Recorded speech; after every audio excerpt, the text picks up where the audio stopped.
Ladies and gentlemen, boys and girls, and Pokemon fans of the world, Mega Crashers here, and I do want to apologize for appearing shirtless. I just got home from work, and there was no way in hell that I was going to be spending another second in my sweaty-ass shirt. So, the reason why I'm bringing this video is a follow-up video from our last video, which was almost an hour and 20 minutes. That is the longest video that I've ever made, and I am very surprised and very proud of how well received that video has become so far.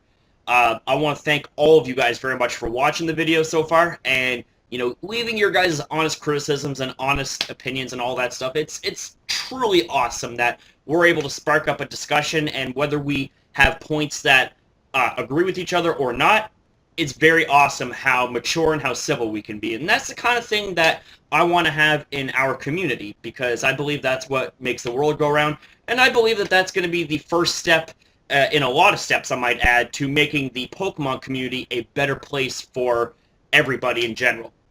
So the reason why I bring up this follow-up video for you guys is because of a very amazing subscriber by the name of Nick the Ninja brought something up to me in the comment section in the video that I cannot believe I missed. I mean, I thought I had everything covered, but I can't believe that I was able to miss something so obvious. And it kind of goes back to the whole bit of us being human, and we can miss small or big things, the whole pay attention to detail thing. I thought I had all my grounds covered, but thanks to that amazing subscriber, and thanks to all of you in general, always pointing stuff out, always giving me advice, and giving me little bits of information to pass on in my next video if need be for a follow-up video.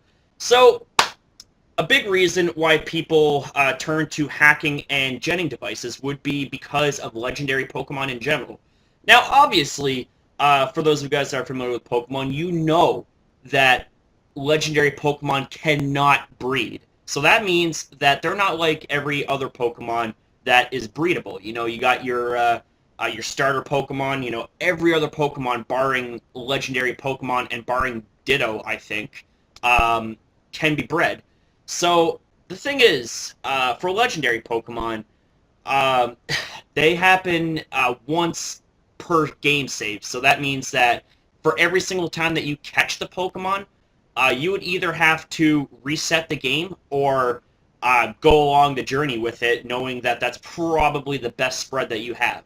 But with access to things like Pokegen, PKHex, Power Save, and all that stuff, what you can do is take that Pokemon and redesign and remodify the nature, the IVs, and the movesets, and as long as it is all legal, then I really don't see anything wrong with it. However, again, it goes back to the whole, the fact that people spend hours upon hours of soft resetting for legendary Pokemon that have decent IVs. I mean, trust me, I've been there before.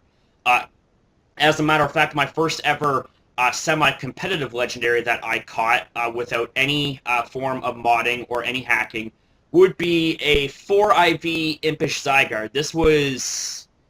my god, actually this was in my Pokemon Y save file. It had 4 IVs, that being in the HP, Attack, Defense, Special Defense. The Speed IV was 29. I was so close to having 5 IVs out of 6, and that was all I needed for the Zygarde that I had in mind. But you know what? It's like, okay, 29 Speed IV, that's fine. That's passable. But because of access to things like Pokegen and modification apps and things like third-party software, things like that can be as easy as that. If you want to edit a Pokemon's IVs to make sure that they're all 6s and make sure that everything is good, you can do just that. I know that some people will specifically hunt for hidden power legendary Pokemon. Those are like pretty damn near impossible to get. And by hidden powers, I'm talking about, we'll say for example, a hidden power ice. A hidden power ice legendary would have to have an IV of 30 in the attack and defense, or a 30 speed IV. And that would be next to impossible to tell right off the bat if you are not using any hacking or modding devices. But With things like PK Hex and Pokegen and Power Save, you can do exactly that. You can do exactly that, just that easy. And it goes back to the whole thing before, as long as you modify it to where it stays in legal parameters in every single aspect, then honestly, there's not really anything wrong with it technically. Now, as I said before previously, and I'm probably going to say it again over and over again, and it's probably going to be stated over and over again in this long, drawn-out tug of war of a debate of whether or not cheating is good or whether or not cheating is bad, because like I said, that is something like that that splits a community right down the middle. But as long as something like this happens and it's all legal, then it's all good. Again, it goes back to the whole bit of where you got someone who prefers to play the game clean and does not want to have anything to do with their game being tampered with or anything like that. That's totally respectable. 150% respect right there, my friend.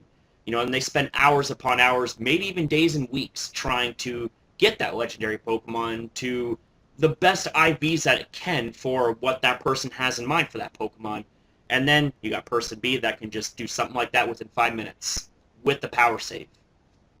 So, I mean, other than the elements of time, you cannot tell the difference between a Pokemon that is, like I said, is legally caught or legally hatched or whatever, and a Pokemon that is legally created and legally generated.